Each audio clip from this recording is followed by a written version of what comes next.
Hello all and welcome to today's video. My name is John McFall and I want to welcome you to the McFallRI channel where I teach you how to make $25 to $30 an hour doing food delivery, and I also teach you how to make semi-passive income.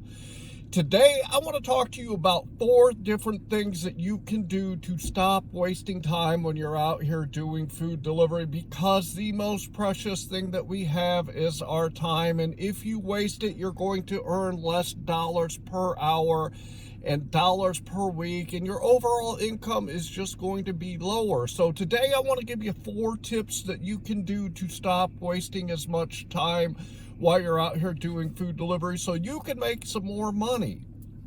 Before we get into the topic, I do want to remind you that down here in my description, I always have some great tools for you guys. And these are the Beans app and SimplyWise and QuickBooks Self-Employed. I put a link down in my description for those. Also a video down there explaining the benefits of using them. Also want to talk to you about my metric spreadsheet. If you have not downloaded my metric spreadsheet, I do not know what you're waiting for. And I'm going to throw it up here on the screen real quick so you guys can take a quick look at it.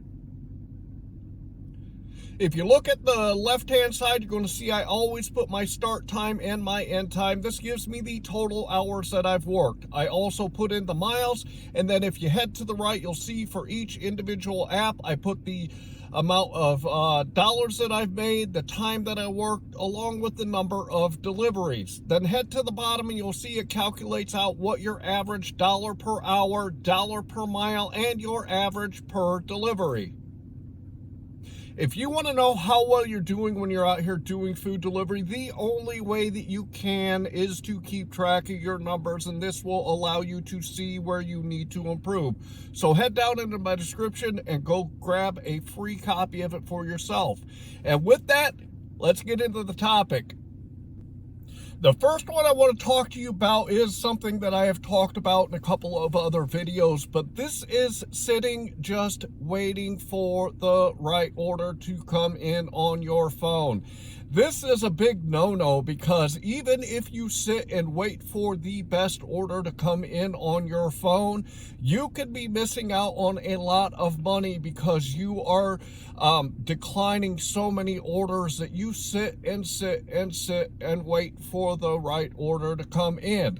Think about it. If you were to pick up and grab a $6 or a $7 order and you can get that right away, and you instead decide to wait for that $8, $9, or $10 or $12 order, the amount of time that you're sitting, you could grab 2 $6 orders and make the same amount of money that you would if you were waiting on that big order. When your vehicle is rolling down the road with a delivery in your seat is when you are actually making the money. So go ahead and don't wait for those best orders to come in. Grab a good one and go take it. And as you are doing that delivery, one of those great orders will likely come in. So it's worth your time and your effort to grab orders that pay well with dollars per hour and dollars to time. I talk about Auburn, Indiana all the time in my videos. That is one of the marketplaces that I work.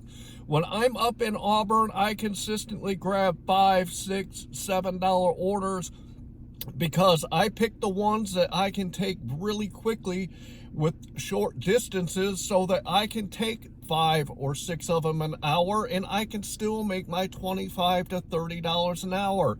If I sat in Auburn and waited for those $8, $9, $10 orders, I wouldn't make any money because I would be sitting there waiting and waiting and waiting. So make sure you don't just sit waiting on those good orders to come in. The second one that I want to mention to you is your actual driving. You can waste a lot of time by going on the route that the apps request that you go to take your pickups or to take your deliveries. What do I mean by this? I was taking a delivery the other night for I believe that one was DoorDash, and it had me going from the restaurant, dropping it to the customer, and it was 11 miles.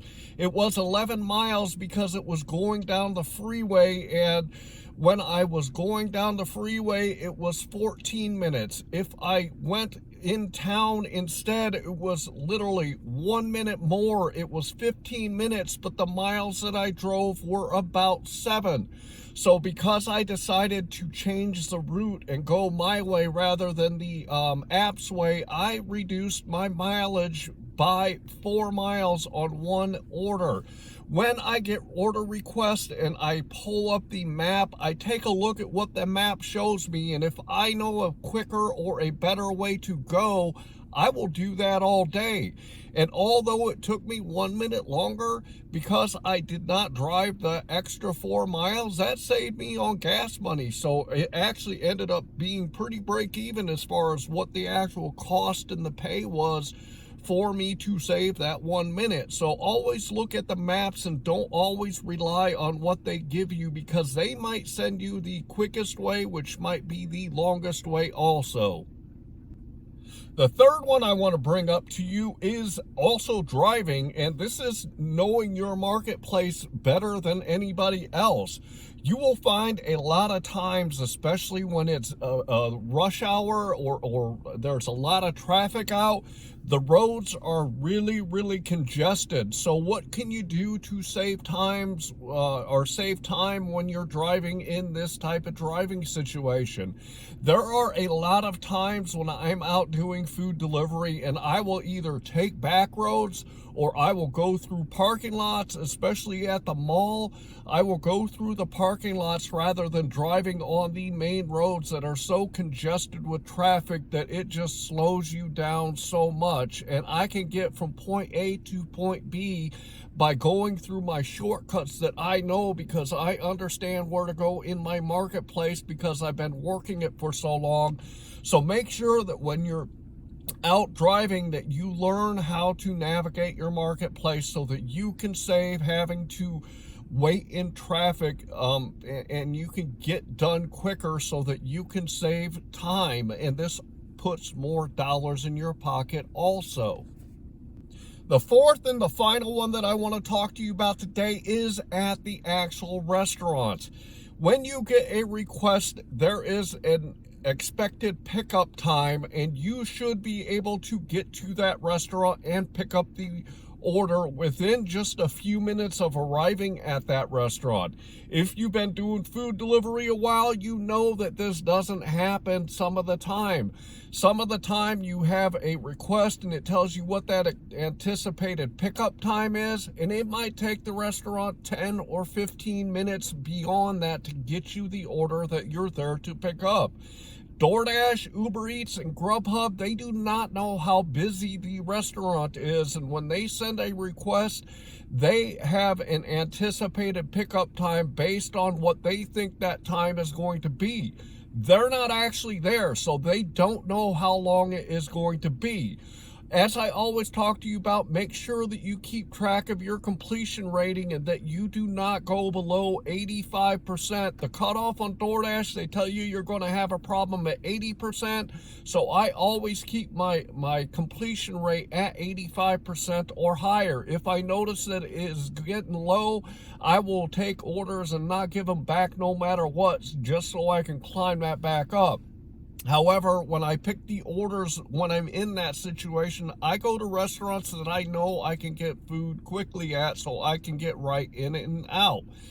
However, if I do have my completion rate up, then I will go to a restaurant, and if they tell me that it's going to take 10 or 15 minutes for the order, I will give it back, and I will jump on another app, or I will wait for the app that I gave the order back to give me another order, because sitting at a restaurant for 10 or 15 minutes takes up so much of your time that you end up losing a lot of money.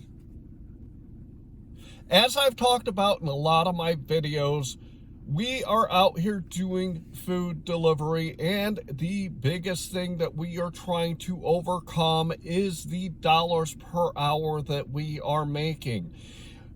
We are using these platforms as active income, which means that we're not making money unless we're out here moving food for these platforms. So you gotta be able to get the most out of the time that you are out there. So make sure that you don't waste time when you're out here and sitting, waiting on orders, relying solely on the apps to tell you how to get from point A to point B, sitting in traffic instead of finding those shortcuts that will get you to where you need to be, and then finally sitting at restaurants waiting and waiting and waiting for orders are a huge waste of time for us. So make sure that when you're out here doing food delivery that you keep these things in mind so that you can make sure that you're putting more money into your pocket because you're not wasting the time that you're out here.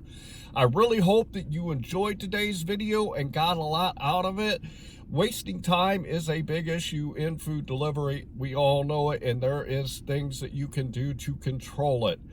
And I'm going to remind you, head down into my description and go grab the Beans app and SimplyWise and QuickBooks Self-Employed. Also, go grab that metric spreadsheet if you don't have a copy of it for yourself.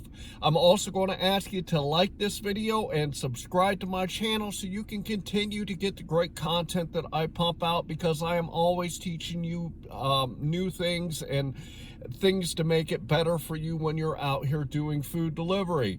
I hope that you are out there getting the money that you and your family deserve. And with that, I want to say thanks.